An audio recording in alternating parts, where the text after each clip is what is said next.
The spaceport was alive with noise. Ships docking, traders shouting, and translators humming in 100 different tongues. To most, it was just another day in the galaxy's busiest hub. But to one man, it was simply background static. He was a mechanic, grease under his nails, tired eyes that had seen more broken engines than stars.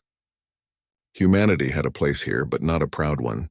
Humans were tolerated, sometimes useful, but rarely trusted. As he walked through the crowded terminal, he noticed her, a small alien girl sitting on the floor clutching something broken in her hands. It was a toy, though not like any toy he'd seen before.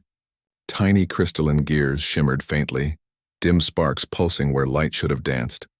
The girl's large, glassy eyes were wet with frustration. Passers-by ignored her. Some looked away, others muttered. To them, she was just another child with a broken trinket, but to him, she looked like a child who had lost her whole world. He paused, hesitating. Then, with a sigh and a faint smile, the mechanic stepped closer. The mechanic crouched down, careful not to startle her. "Hey there," he said softly, though he knew she probably couldn't understand a word. The girl pulled the toy closer, shielding it with small, trembling hands. Her eyes flashed with mistrust, the kind born from hearing too many warnings about humans. He didn't reach for it. Instead, he pulled a tiny spanner from his belt, rolling it between his fingers, then gestured toward the toy. A question, not a demand. For a long moment, the girl hesitated. Then, with a soft whimper, she extended it just far enough for him to see. Up close, the toy was intricate, an alien mechanism of crystal strands and humming coils. Something far beyond a human plaything. Broken, yes, but still alive with a faint heartbeat of light. The man smiled gently. "I'll try," he whispered, more to himself than to her. The girl tilted her head, uncertain. Yet something in his tone, something untranslatable, made her loosen her grip.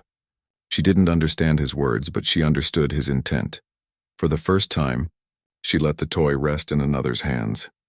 The mechanic carried the toy back to his cramped workshop near the docking bays, a place that smelled of oil and humming plasma coils.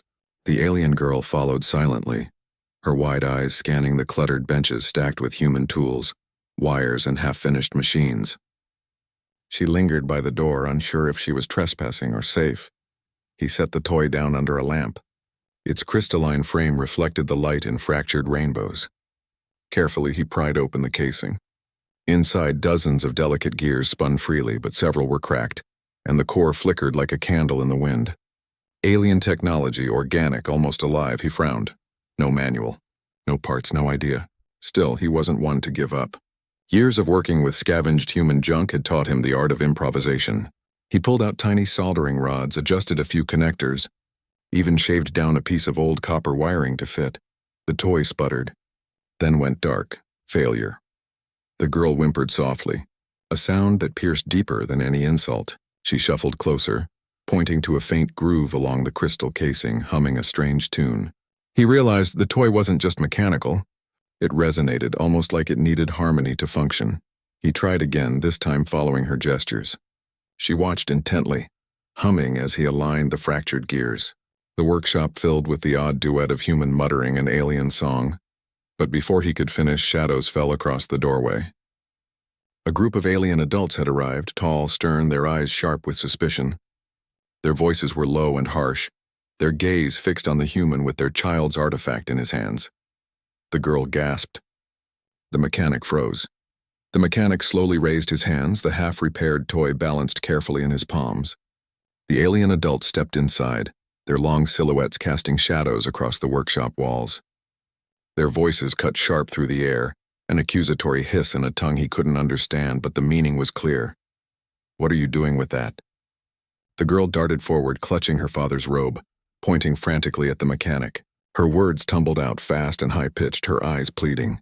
He couldn't translate, but he recognized desperation when he saw it. One of the adults moved closer, reaching for the toy. The mechanic's gut twisted. If they took it now, it would remain broken forever. He'd failed her. "No," he muttered, surprising even himself. He bent over the workbench, tools flashing. His hands moved with speed born of stubbornness, guided not by knowledge but instinct. The girl, sensing his intent, began to hum again, louder this time, a melody sharp and clear. The crystal gears trembled, aligning with the tune. Then, light. The toy flared to life, casting soft waves of color that rippled across the room. A projection blossomed into the air, a tiny hologram of a woman's face, gentle, smiling, singing the same lullaby. The girl gasped, tears streaming down her cheeks.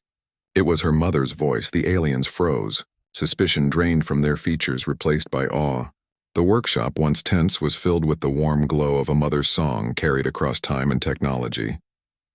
The mechanic stepped back, breathless, his grease-stained hands trembling. He hadn't just fixed a toy.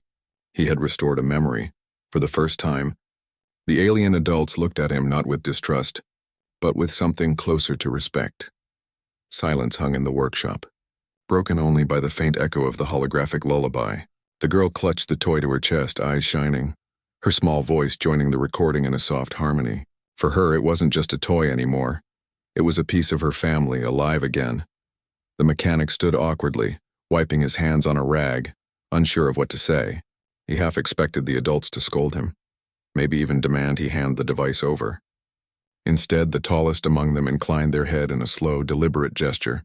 Gratitude. Respect. The girl suddenly ran to him, throwing her thin arms around his waist. For a heartbeat, he froze. Then his rough hands gently patted her back. He hadn't realized how much he needed that simple human connection until now. When the group finally left, guiding the girl home, the mechanic lingered in his quiet workshop. He let out a long breath, staring at the clutter of tools and scraps around him. He hadn't changed the galaxy. He hadn't ended the distrust between species, but he had mended one broken thing. And maybe, just maybe, that was enough to start something larger. Word of the moment spread faster than the ships leaving port. The human who fixed the child's relic, they called him, sometimes with surprise, sometimes with quiet admiration. To the mechanic, it was nothing more than an evening's work, another repair done with worn tools and stubborn hands.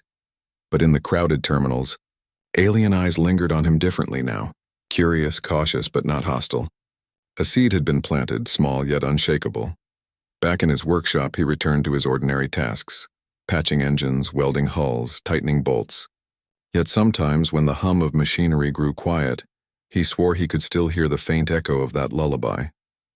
He smiled to himself. In a universe of endless machines and cold technology, maybe it wasn't strength or science that set humans apart. Maybe it was something far simpler, the human touch.